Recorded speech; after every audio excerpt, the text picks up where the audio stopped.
I can hardly believe I'm writing this now, and even as I type these words, it all feels so unreal, as if I'm trapped in someone else's nightmare. Yet, this is the truth, every painful part of it. Yes, I slept with my wife's sister, and I'm not proud of it, but here we are. Let me start by clarifying that I'm not some out-of-control lunatic. In fact, I've built a pretty successful career, and most people would describe me as a composed guy, someone who rarely loses his cool. But jealousy, that's always been my Achilles heel, lurking just beneath the surface, ready to erupt when something didn't sit right with me. If only I had listened to that instinct earlier, I might not be stuck in this mess. Now, let me tell you about my wife, the woman who could drive any man crazy. From the day we met, she was like a magnet. Her looks were stunning, the kind of face you'd instantly double tap on Instagram without a second thought. But it wasn't just her appearance, it was her aura, this unshakable confidence and fire within her that made me want to pursue her, even when I probably should have walked away. She had a strong personality, always needing to be in charge. At first, I found it incredibly attractive after all. A challenge is intriguing, right? But as the years went by, her stubbornness became less charming. We met at a friend's party, one of those nights where you expect nothing significant, and then she walked in and completely stole the show. I couldn't take my eyes off her. We clicked instantly, and before long we were inseparable. Fast forward a few years, and we got married. That's when things started to change. It wasn't terrible at first, but there were warning signs, little things that built up over time, and I wasn't paying attention. Her career was always unstable. She bounced from one job to another, never really settling into anything. Initially, she worked in marketing, holding a mid-level position at some company that didn't seem to value her much. Then one day she came home and quit, saying she was tired of working for people who didn't appreciate her. And I supported her. I told her to take her time and find something that made her happy. Turns out that something was Instagram. She had an account, mostly casual photo strips we took, outfits she wore, the usual vain stuff. It wasn't anything serious back then. But when she left her job, she threw herself into it completely, posting more often, following every social media trend, and sharing every aspect of our lives online. At first, I thought it was harmless. How bad could it be?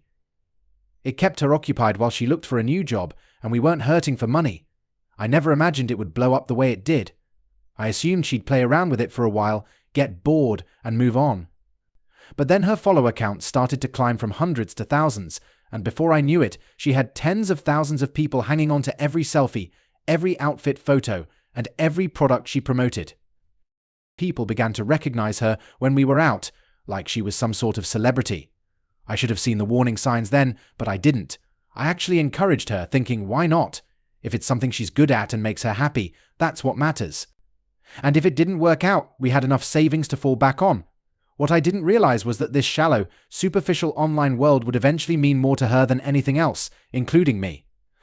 At first, I was proud. She was gaining recognition, securing sponsorships, receiving free products, and even getting paid for her posts. I didn't fully understand it, but I was happy she'd found something she loved. But the more time she spent on her phone, glued to the screen, the more distant she became. Every conversation became about her followers, her posts, her brand, and don't even get me started on the endless selfies. It was like living with someone desperate to be a Kardashian. We started drifting apart. Intimacy faded, and she'd brush me off, saying she was tired or had an early meeting for a collaboration. At first I believed her, thinking it was just a phase she'd outgrow and things would return to normal. But that never happened. Looking back, I now see how blind I was. I was so focused on being supportive and the good husband that I missed the changes happening right before my eyes. She wasn't just building a career on Instagram, she was creating a life that didn't include me. So, here we are. I'll get to the part about her sister soon because trust me, things only get messier from here. Until a certain point, her Instagram wasn't doing all that great. It was just another vanity project, posts about our vacations, her shopping, selfies with that look at me vibe. Sure, she had followers, but nothing that could sustain us financially. Then, suddenly, things shifted. She began meeting new people, other influencers and bloggers, the kind of people who live their entire lives through a camera lens. She'd go out to networking events, which I later realized was just a fancy way of saying she was hanging out with attention seekers. At the time, I didn't think much of it. She said they weren't promoting her page, just showing her how the algorithms worked. Honestly, I wasn't sure how much of that was true, but her follower count was skyrocketing, like someone had flipped a switch. I didn't question it, maybe I should have, but I was happy for her, glad she had found something she was passionate about. I wanted her to succeed because I figured if she was happy, maybe things between us would improve. But looking back, I see how blind I was. I should have seen the signs, especially since things between us were only getting worse. Her family? That's another story entirely. They're old-fashioned conservative, religious, the kind of people who attend church every Sunday and frown upon anything they consider worldly. They weren't thrilled about their daughter's social media presence, exposing herself to strangers online. But she didn't care. She never cared about what anyone thought, especially them. Her sister, though, was nothing like her. Quiet, calm, more like me in many ways. While my wife was all fire, her sister was like a steady flame, constant, not one to stir up trouble. She wasn't into Instagram or the wild lifestyle my wife was diving into. Sometimes I couldn't believe they were even related, they were complete opposites. The first real warning signs appeared when my wife began posting swimsuit photos. Now, I understand that people post those kinds of things from vacations or beach trips, but this was different. She started setting up professional photo shoots, all glammed up, looking like she was preparing for a Sports Illustrated audition or something similar. It wasn't casual or fun anymore, it was intentional, and it made me uncomfortable. But I kept quiet. After all, it was her body, her page, and at first I thought it was harmless. Then things began to get strange. I started noticing expensive items popping up around the house. I'm not talking about small things, I mean new furniture, high-end decorations, clothes and designer bags.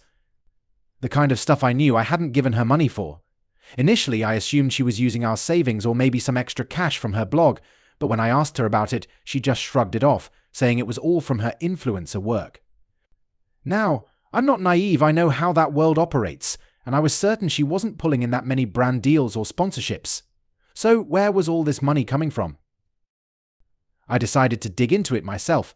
I scoured her Instagram, combing through her posts, looking for any ads, sponsored content, anything that could explain this sudden flow of cash. And guess what? I found nothing.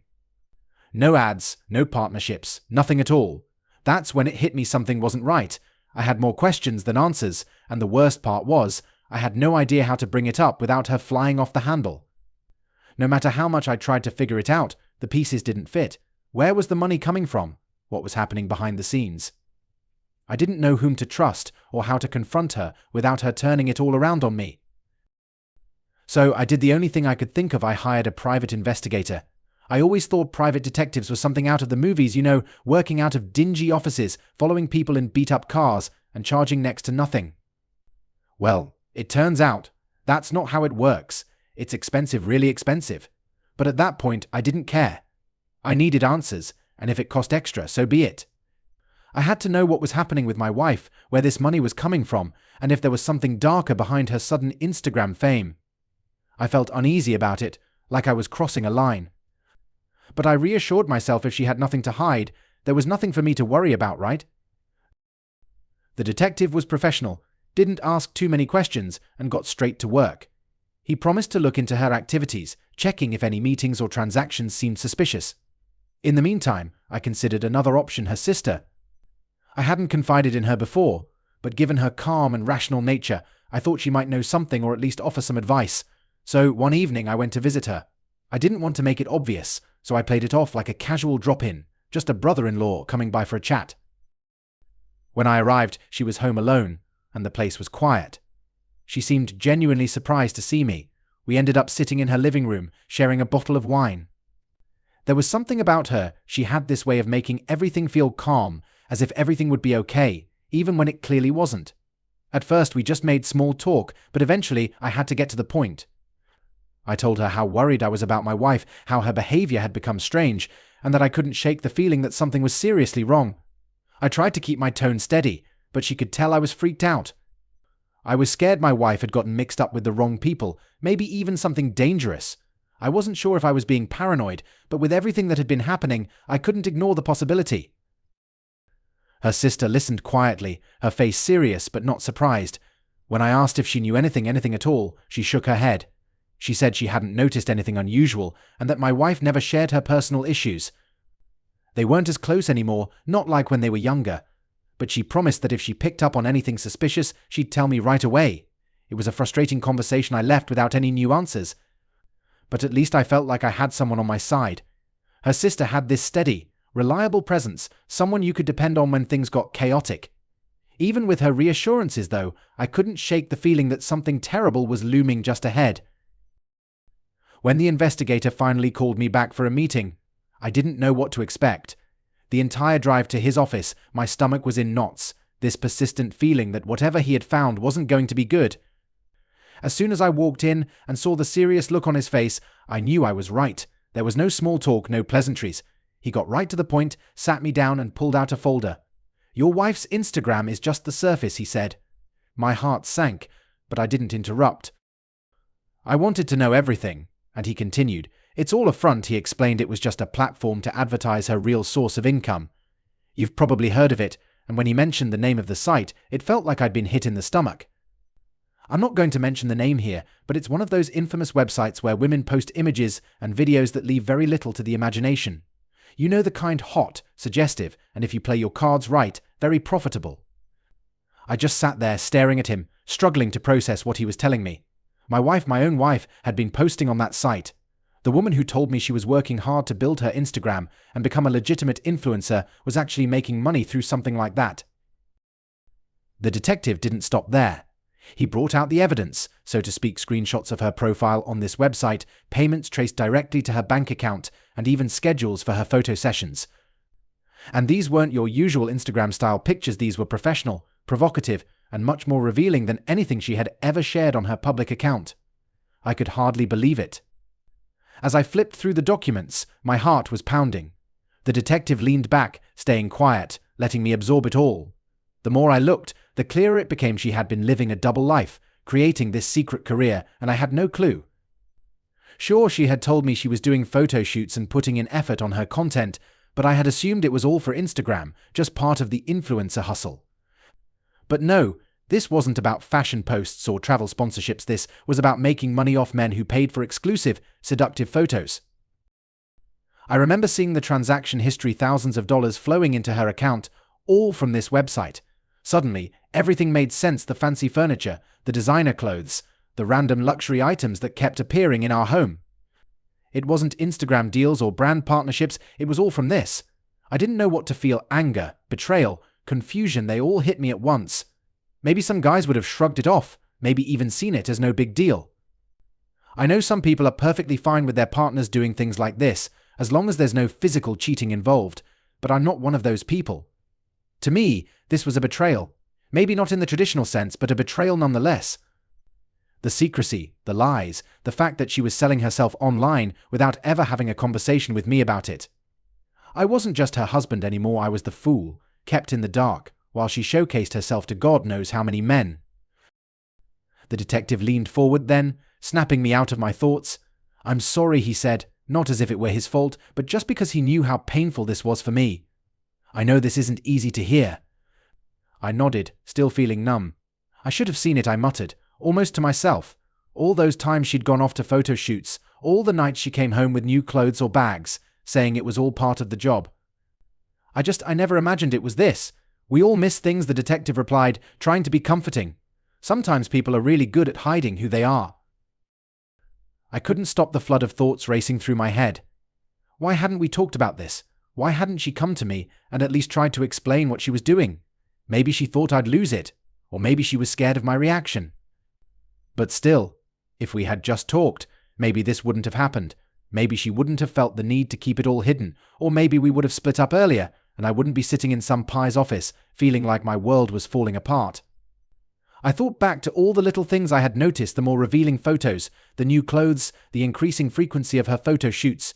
Now, knowing the truth, I realized those weren't just innocent Instagram posts, they were for paying customers. I took the folder from the detective, barely able to look at the contents. Inside were photos, transaction records, messages between her and men I didn't know, men paying for private content. Everything was there, all the proof I needed. The truth was right in front of me, and I had no idea how to deal with it. I left the office that day with more answers than I wanted. Now I knew what she had been doing, what kind of person she had become, but I still had no idea what to do next.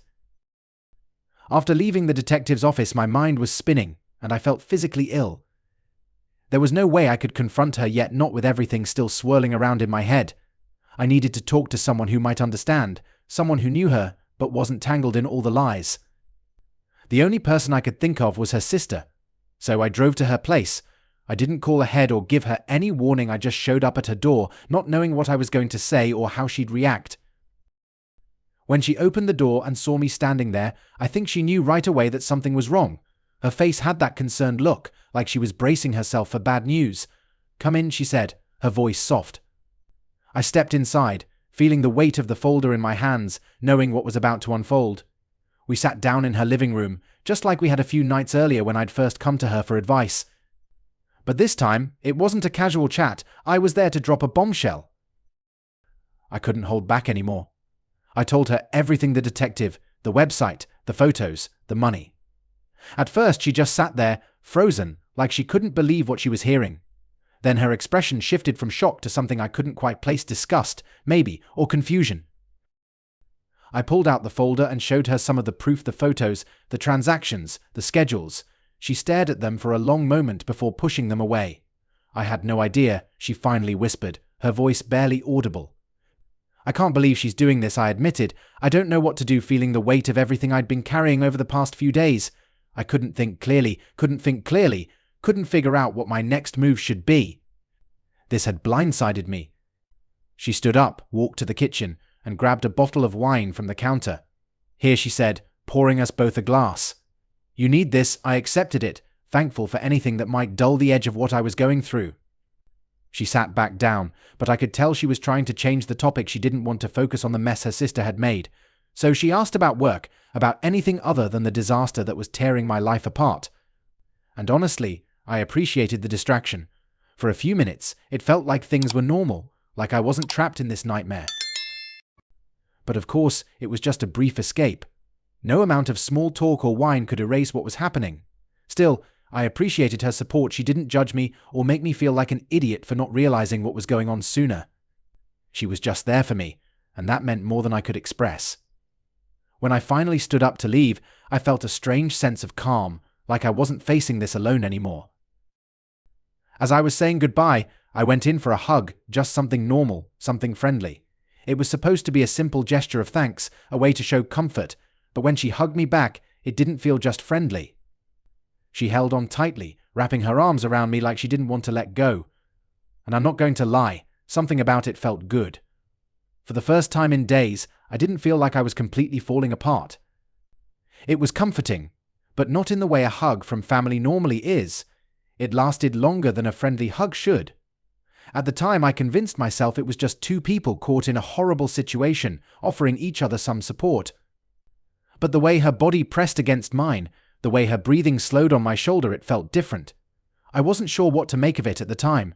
Maybe I didn't want to think about it. But one thing was certain, that hug marked the start of something I wasn't ready to admit.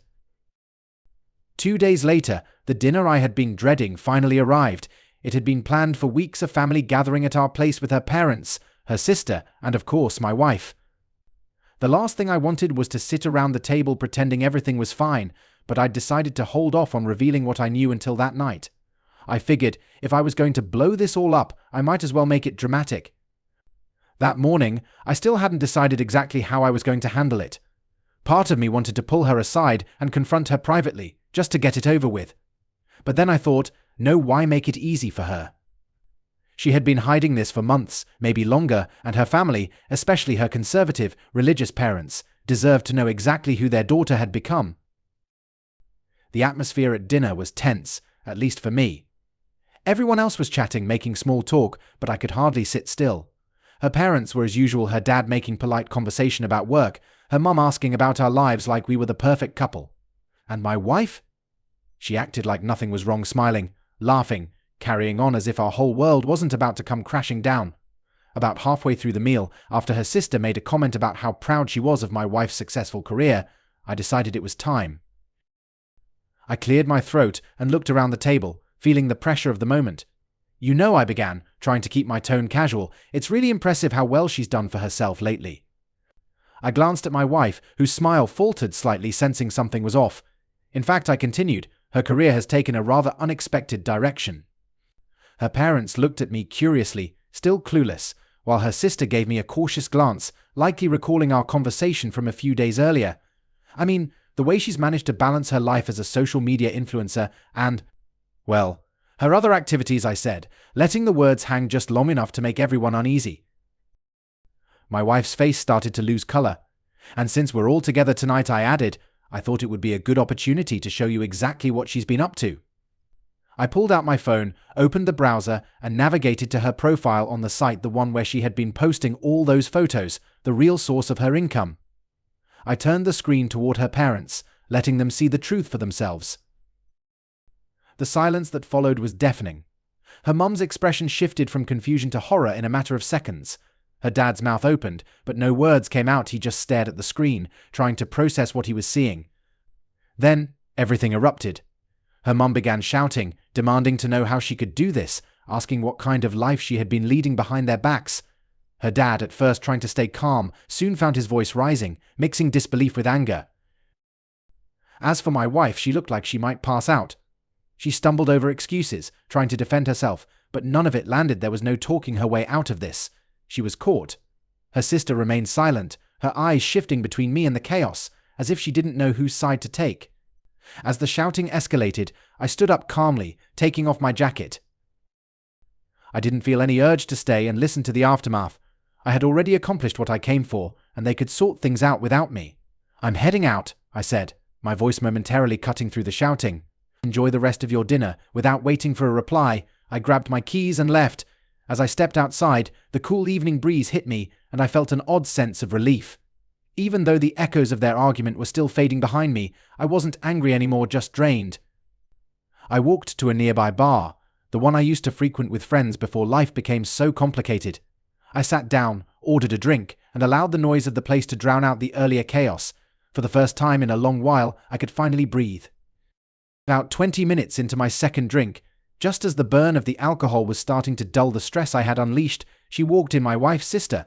I hadn't expected to see her, yet when she slid onto the stool next to me, it felt oddly normal, like she belonged right there.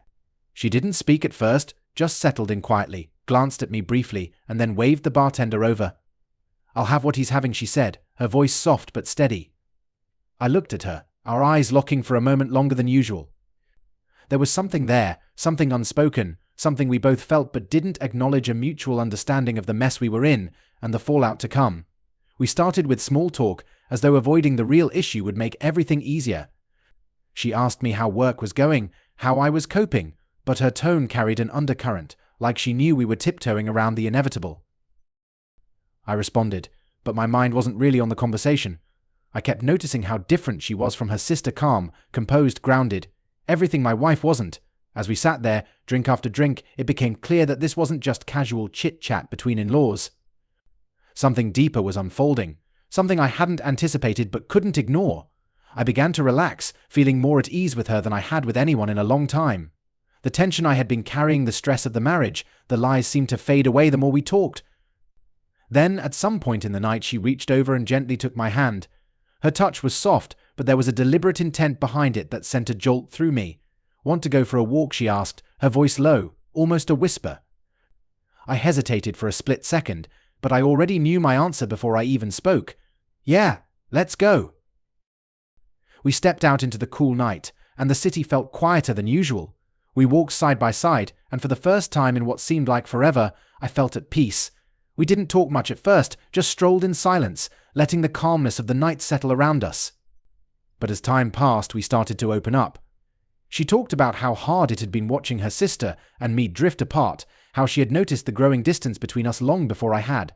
She wasn't judging, just honest, and I appreciated that more than I could express. As we walked, I realized how different I felt with her. I wasn't tense, wasn't on edge, wasn't bracing for the next argument or excuse. I felt alive, younger even, like a weight I had been carrying for years had finally lifted. Before I knew it, we were at her place. The walk had flown by, and suddenly we were standing at her door. "Do you want to come inside?" she asked, her voice soft but inviting.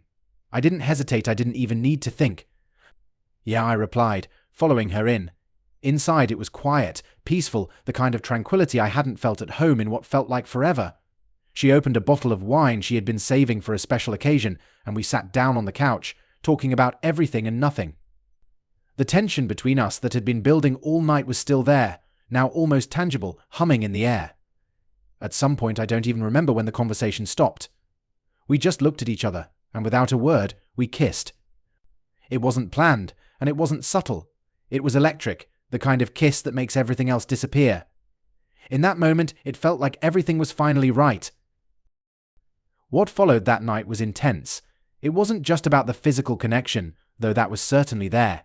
It was something more, as if all the emotions I'd been bottling up, frustration, loneliness, finally found an outlet.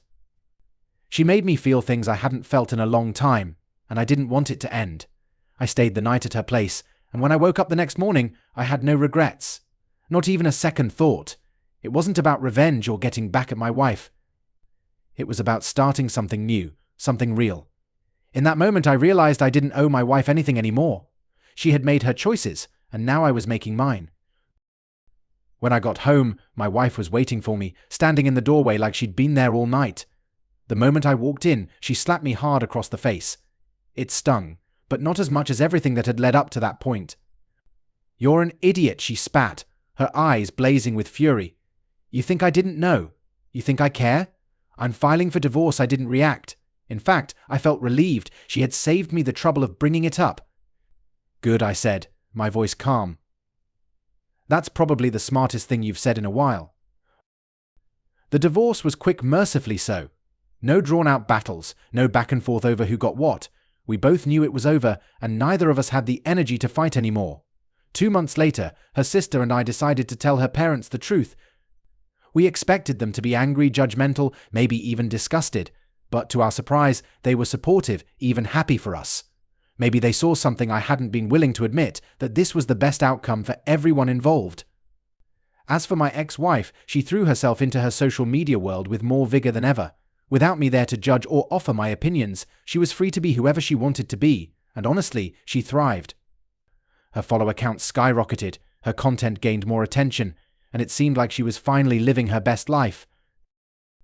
She was no longer bound by the obligations of being someone's wife, and as for me, I was perfectly okay with that. I had moved on to something real, something that made me feel alive again, and I had no regrets or second thoughts. It's been 2.5 years since everything went down, and I figured it was time for an update. A lot has changed, and honestly, life has taken a turn I never could have imagined when all that chaos first began. To start, yes, we got married, my ex-wife's sister and I. It feels strange to say it that way now, but we tied the knot about a year ago. It wasn't a huge event, nothing fancy, just an intimate gathering with close family and friends, and honestly, that's exactly what I needed after everything. A quiet, simple celebration felt right. The even bigger news? We're expecting. That's right, we've got a baby on the way. Sometimes I still can't quite believe it. It's funny how life unfolds. If someone had told me back then that I'd be starting a family with her, I would have thought they were crazy. But here we are, preparing for the next big chapter in our lives, and I couldn't be more excited. As for how things have been, well, they've been great. Actually, more than great, really fantastic. We've built a life together that's steady, free of drama, and just genuinely peaceful.